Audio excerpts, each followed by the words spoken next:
Hello friends, welcome back to English with Asha ma'am. आज मैं आपके लिए एक मॉरल बेस्ड स्टोरी लेकर आई हूँ जिसका टाइटल है इंस्पिरेशन हेल्प्स। ये हमारी स्टोरी है पास्ट टेंस में। तो आप देखोगे स्टोरी में ज्यादातर सेंटेंस स्ट्रक्चर होंगे वो पास्ट टेंस में होंगे। साथ ही में आपको सीखने के लिए मिलेगी अच्छी वोकैबलरी। और पूरे वीडियो में बने रहिएगा, लास्ट तक देखिएगा। तो स्टोरी फिनिश करने के बाद हम एक एक्सरसाइज भी करेंगे जिससे आपको और भी रिविजन हो जाएगा पूरी स्टोरी का। तो आइए शुरू करते हैं। टाइटल है इंस्पिरेशन हेल्प्स। इंस्पिरेशन एक नाउन है, इसका मतलब होता है प्रेरणा देना किसी को। तो प्रेरणा, हेल्प्स मदद करता है। प्रेरणा अगर हम किसी को देते हैं वो हमेशा हमारी मदद करता है। तो अब स्टोरी में देखते हैं कि किसको इंस्पिरेशन मिल रही है, किसको प्रेरणा मिल रही है। Rubina lived with her parents. Rubina अपने माता पिता के साथ लिव्ड रहती थी। पास्ट टेंस में है, लिव का लिव्ड, रहती थी। रूबीना अपने माता पिता के साथ रहती थी इन अ विलेज, एक गांव में। हर फादर, उसके पिता, वर्कड इन अ फैक्ट्री, एक फैक्ट्री में काम करते थे। वर्कड, काम करते थे। She was studying in class sixth. देखिए वॉज वर्ब के साथ वर्ब की फर्स्ट फॉर्म में आईएनजी जब लगता है तो वो होता है पास्ट कंटिन्यूअस टेंस। ये है कि पास्ट में कोई काम हो रहा हो। She was studying in class sixth, वो क्लास सिक्स्थ में, कक्षा छठी में पढ़ती थी। और जो हमारे पहले के दो सेंटेंस थे ये सिंपल पास्ट या जिसको पास्ट इंडेफिनिट टेंस कहते हैं, तो वो दोनों सेंटेंस हमारे पास्ट इंडेफिनिट में थे। She was studying in class sixth, वो छठी कक्षा में पढ़ रही थी। She always stood first in the class. Always means हमेशा, स्टूड मतलब आती थी या रहती थी। स्टैंड का पास्ट टेंस है स्टूड। तो हमेशा वो अपनी कक्षा में प्रथम स्थान लाती थी या वो हमेशा फर्स्ट आती थी। One day when her father returned home. एक दिन व्हेन जब हर फादर उसके पिता रिटर्न्ड वापस आए। रिटर्न का पास्ट टेंस हो गया रिटर्न्ड, होम घर वापस आए। He was feeling weak. Was के साथ अगेन देखिए वर्ब की फर्स्ट फॉर्म में आईएनजी लगा है। पास्ट कंटिन्यूअस में है कि वो बहुत ही कमजोर महसूस कर रहे थे। फीलिंग मतलब महसूस करना। और WEAK, इसका मतलब होता है कमजोर। एक होता है WEEK, उसको बोलते हैं हम हफ्ते, मंडे से लेकर संडे तक, उसको बोलते हैं वीक। और ये वाला वीक होता है कमजोर महसूस करना। ही वॉज फीलिंग वीक, वो बहुत ही कमजोर महसूस कर रहे थे। ही टोल्ड हिज वाइफ, तो उन्होंने अपनी पत्नी से कहा। वाइफ पत्नी। अब देखिए ये वाला जो है इन्वर्टेड कॉमास में कहा गया है, यहां से लेके यहां तक उन्होंने अपनी पत्नी को कहा। और जो भी हमारा कॉन्टेक्स्ट जो होता है इन्वर्टेड कॉमास के अंदर है, इसका मतलब डायरेक्टली उस टाइम पे ये वाली बात हो रही थी। अपनी पत्नी से कहते हैं I am suffering from some serious disease. Suffering मतलब मैं पीड़ित हूं, और सीरियस डिजीज गंभीर बीमारी से। तो पूरी लाइन का मतलब है कि मैं किसी गंभीर बीमारी से पीड़ित हूं। और यहाँ पे देखिए इज एम आर के साथ जब वर्ब की फर्स्ट फॉर्म में आईएनजी लगता है वो है प्रेजेंट कंटिन्यूअस टेंस। तो प्रेजेंट में कोई काम लगातार हो रहा है तो वो कहते हैं कि मैं किसी गंभीर बीमारी से पीड़ित हूं। And the treatment, treatment means इलाज, of this disease is very expensive, और इस बीमारी का इलाज बहुत ही महंगा है। एक्सपेंसिव उसको डिस्क्राइब कर रहा है, वेरी ये एडवर्ब है वेरी, कि वो बहुत महंगा है इसका इलाज। तो इतना बोलते हैं अपनी पत्नी से। ऑन हियरिंग दिस, ये सुनकर Rubina's mother became very sad. Become का पास्ट टेंस है, बिकेम हो जाती है। रुबीना की माँ, अपॉस्ट्रोफी लगा हुआ है, का के की, ये बताता है कि रुबीना की माँ बहुत सैड मतलब उदास हो जाती है, बिकेम हो जाती है। Her father needed rest, so her mother started working in the factory in his place. तो रुबीना की माँ के लिए कहा गया है कि हर फादर, रुबीना के कॉन्टेक्स्ट से बताया गया है उसके पिताजी को रेस्ट, आराम की जरूरत थी, नीडेड जरूरत थी। सो हर मदर, तो इसलिए रुबीना की माँ स्टार्टेड वर्किंग, उसने काम करना शुरू कर दिया। इन द फैक्ट्री, एक फैक्ट्री में, कारखाने में। इन हिज प्लेस, तो अपने पति के बदले। इन हिज प्लेस तो उसके बदले अब रुबीना की माँ ने उनके बदले काम करना शुरू कर दिया। यहाँ आप फोटो में भी देख सकते हो जब घर आए हैं पिताजी रुबीना के तो काफी बीमार लग रहे हैं, कमजोर लग रहे हैं। Rubina stopped going to school, Rubina ने भी स्कूल जाना बंद कर दिया, स्टॉप्ड बंद कर दिया, as most of the time she had to stay at home, as क्योंकि, तो यहाँ पे एज का मतलब है क्योंकि, मोस्ट ऑफ द टाइम मतलब जितना भी उसके पास समय था उसमें से ज्यादातर, शी हैड टू स्टे उसे रहना पड़ता था, हैड टू स्टे मीन्स रहना पड़ता था, एट होम घर में, to take care of her father अपने पिताजी की देखभाल करने के लिए। और माँ तो चली जाती थी काम पे, तो इसलिए रुबीना अपने पिताजी की देखभाल करती थी। She was worried about her studies, लेकिन जो रुबीना है वॉज वरिड, वो हमेशा परेशान रहती थी, अबाउट हर स्टडीज अपनी पढ़ाई को लेकर, क्योंकि स्कूल जाना अब उसने बंद कर दिया तो पढ़ाई का क्या होगा। वरिड मीन चिंता में ही रहती थी हमेशा। ये वाला जो हमारा सेंटेंस है ये है पास्ट इंडेफिनिट का पैसिव में है, वॉज वर्ब के साथ वर्ब की थर्ड फॉर्म लगती है, तो वो वाले सेंटेंसेस हमारे पैसिव वॉइस में होते हैं। वो काफी परेशान थी अपनी पढ़ाई को लेकर। One day on their way to the factory, तो एक दिन ऑन देयर वे, अब यहाँ पे देयर लिखा हुआ है तो इसलिए दो लोगों के लिए, प्लूरल के लिए है, their way to the factory, जब वो फैक्ट्री की तरफ जा रहे थे, रुबीना एंड हर मदर, तो हमको पता लगता है देयर से कि ये एक से ज्यादा लोगों की बात हो रही है। रुबीना और उसकी माँ मेट मिले, हर टीचर मीन्स रुबीना की टीचर से मिले, रुबीना और उसकी माँ, मीट का पास्ट टेंस से मेट मिले। The teacher asked the reason for her absence from school, अब जो रुबीना की टीचर थी, अध्यापिका थी, आस्क्ड उन्होंने पूछा, द रीजन कारण, फॉर हर एब्सेंस कि वो क्यों स्कूल में नहीं आ रही है, फ्रॉम स्कूल कि क्या रीजन है, क्या कारण है एब्सेंट होने का स्कूल से, कि वो स्कूल नहीं आ रही है। रुबीना सेड, अब इस पर रुबीना ने ही जवाब दिया, I am not going to school because my father is very sick and unable to work. देखिए यहाँ पे वो बोलती है कि I am not going to school, मैं स्कूल नहीं जा रही हूँ, बिकॉज क्योंकि, my father is very sick क्योंकि मेरे पिताजी बहुत बीमार हैं, very sick, and unable to work और काम करने में असक्षम है, अनेबल मतलब सक्षम नहीं है। और ये हमारा जो पूरा सेंटेंस है इन्वर्टेड कॉमास के अंदर लिखा है, तो यहाँ पे क्या है कि डायरेक्ट स्पीच उसने अपनी टीचर से ये कहा।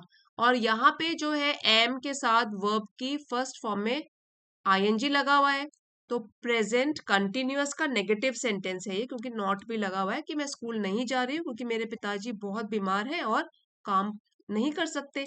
Her mother had started working in the mill, her mother Rubina की माँ ने शुरू कर दिया था, हैड स्टार्टेड वर्किंग काम करना, इन द मिल उसी कारखाने में, टू सपोर्ट द फैमिली, तो फैमिली को सपोर्ट करने के लिए, सहारा देने के लिए, पैसे कमाने के लिए, and she had to stay at home, और रुबीना को had to stay at home घर में रहना पड़ता था, to do the household work घर का कामकाज करने के लिए, she had to stay at home.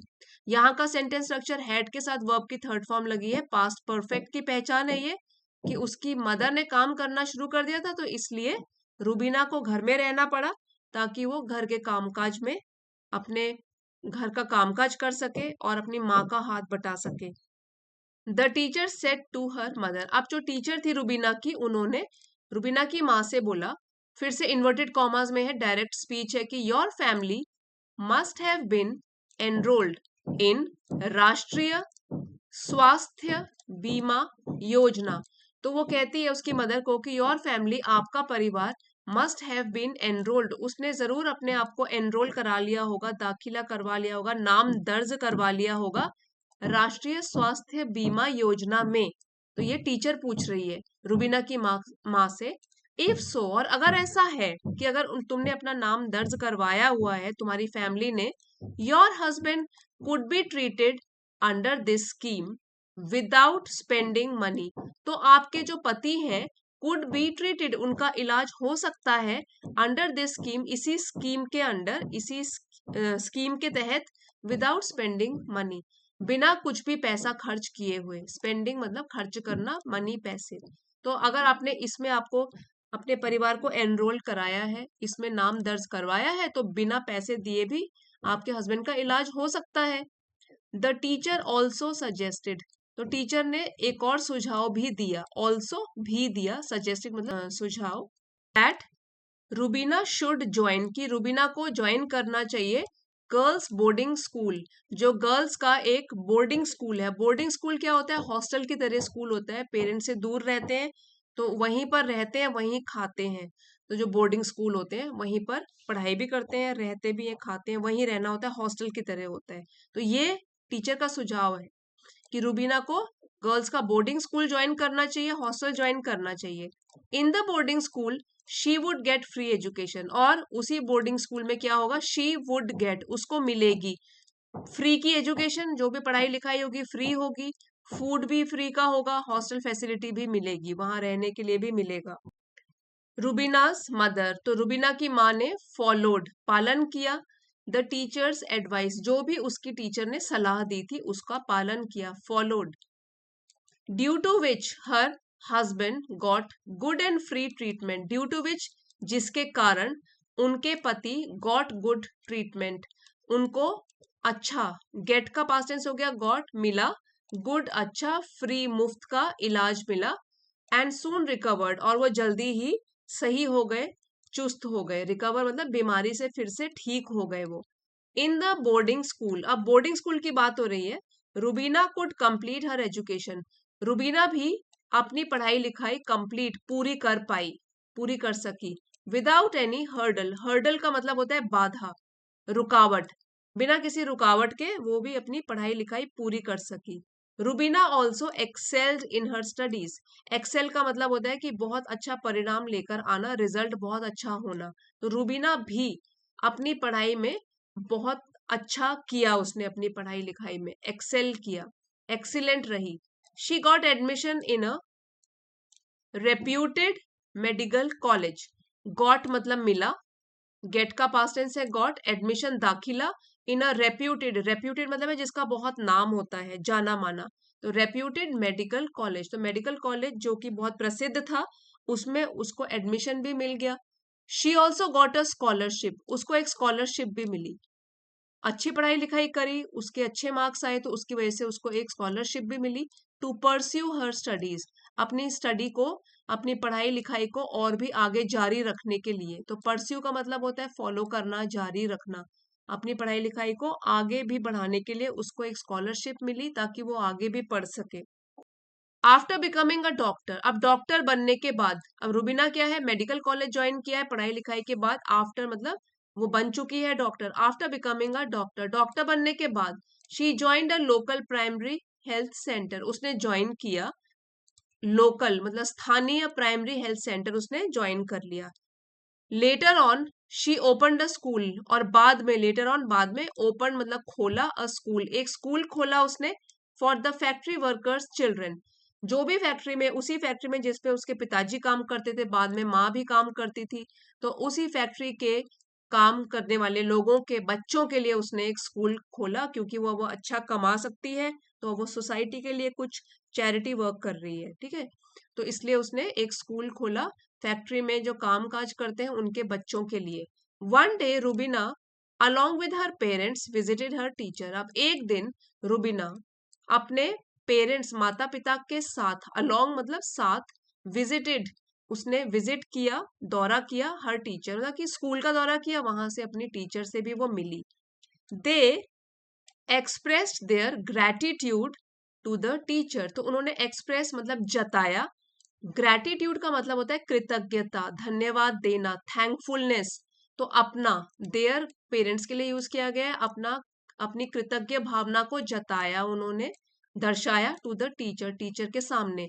रुबीनास parents felt proud of their daughter, तो रुबीना के जो माता पिता थे, फील का पास्ट टेंस हो गया फेल्ट, उन्होंने महसूस किया, प्राउड मीन्स गर्व, ऑफ देयर डॉटर, अपनी बेटी के ऊपर गर्व महसूस किया कि कहाँ से कहाँ पहुंच गई है, इतना नाम कमाया है और नामी डॉक्टर बन गई है। तो टीचर से मिले, टीचर को धन्यवाद दिया और अपनी बेटी पर भी उन दोनों को बहुत गर्व हुआ। सो फ्रेंड्स, ये तो हमने पूरी स्टोरी पढ़ी और सीखा इसमें कि अगर कोई मेहनत करे तो वो सब कुछ पा सकता है, ठीक है, तो वो काफी अच्छा अपनी लाइफ में कर सकता है, इसलिए हम सबको मेहनत करनी चाहिए। अब देखिए यहाँ पे वर्ड पावर है, एक एक्सरसाइज हम करेंगे रिवीजन के तौर पर, जितने भी हमने नए वर्ड सीखे हैं उनकी प्रैक्टिस करेंगे। देखिए यहाँ पे है fill in the blanks with appropriate words, हमको सही वर्ड्स ब्लैंक्स में भरने हैं। तो अकम्पनीड का मतलब है साथ में जाना, साथ देना कहीं जाने में। हर्डल हमने पढ़ा था रुकावट। एनरोल्ड है दाखिला लेना। एक्सेल है बहुत अच्छा करना पढ़ाई लिखाई में या किसी भी काम में, बहुत आगे रहना, बहुत आगे रहना। लैगिंग है पीछे छूट जाना। और ग्रेटिट्यूड हमने अभी भी पढ़ा, कृतज्ञता, थैंकफुलनेस। चलिए अब ये एक्सरसाइज करते हैं। आप बताइए कौन सा वाला वर्ड आएगा इसमें। Pooja wants to dash in studies. और एक बात का ध्यान रखना, कुछ हमारे वर्ड्स है पास्ट टेंस में जैसे ये है, कुछ हमारे हैं कंटिन्यूअस में जैसे आईएनजी फॉर्म में है, कुछ हमारे नाउन है। तो कौन सा कहाँ आएगा ये बड़ी ध्यान से देखिए। Pooja wants to dash in studies, क्या आएगा इसमें। पूजा वॉन्ट्स टू, ये आएगा 4 एक्सेल इन स्टडीज, बहुत अच्छा करना चाहती है पढ़ाई लिखाई में। नेक्स्ट है Ravi is dash behind in studies due to his poor health. तो बिहाइंड मतलब पीछे रह गया है पढ़ाई में क्योंकि अपनी बुरी हेल्थ, स्वास्थ्य उसका खराब चल रहा है इसकी वजह से। तो रवि इज डैश बिहाइंड, तो इसमें कौन सा वर्ड आएगा बताइए। अभी हमने पढ़ा था ये आएगा lagging. Ravi is lagging behind in studies due to his poor health, पीछे छूट गया है पढ़ाई लिखाई में अपनी पुअर हेल्थ की वजह से। नेक्स्ट है my heart is full of dash for your support. मेरा दिल भरा है किसी चीज से, क्या है वो चीज, आपके सपोर्ट, सहायता या मदद की वजह से। अब यहाँ पे क्या आएगा, ग्रैटिट्यूड, कृतज्ञता, थैंकफुलनेस, उससे भरा है। Shweta overcame the dash by passing the entrance exam. Overcame मतलब काबू पाना, तो श्वेता ने काबू पाया किसी चीज के ऊपर अपना एंट्रेंस एग्जाम पास करके। तो क्या होगा, किस चीज के ऊपर काबू पाया, कोई बाधा के ऊपर, यहाँ पे आएगा हर्डल। ओवरकेम द हर्डल, बाधा। और हमारा लास्ट है, लास्ट नहीं है सेकंड लास्ट है ये, the mother dash her son to the shop. Mother dash her son, अपने बेटे के साथ, टू द शॉप, शॉप तक। तो क्या किया उसने, ये हमारा फर्स्ट आएगा एकम्पनीड, अपने बेटे के साथ साथ गई शॉप तक। अब ये रह गया हमारा last, the teacher dash my name for the sports competition. Teacher ने डैश मेरा नाम स्पोर्ट्स कॉम्पिटिशन के लिए। तो हमारे जो वर्ड्स थे ये हमने ज्यादातर यूज कर लिए हैं, उनमें से कौन सा रह गया है अब, एनरोल्ड रह गया है। ठीक है, तो यहाँ पे एनरोल्ड आएगा। The teacher enrolled my name for the sports competition. तो इसमें हम नंबर दे देंगे, एनरोल्ड का था 3, यहाँ पे आ जाएगा 3। The teacher enrolled my name for the sports competition. मेरा नाम दिया टीचर ने, स्पोर्ट्स कॉम्पिटिशन में मेरा नाम दर्ज कराया। सो फ्रेंड्स, अगर आपको आज का वीडियो पसंद आया है तो प्लीज लाइक कीजिएगा और अपने फ्रेंड्स के साथ शेयर कीजिएगा। चैनल पे नए हैं तो सब्सक्राइब भी कर लीजिए। Thank you for watching. Comments लिख के बताना वीडियो कैसा लगा। सी यू नेक्स्ट टाइम।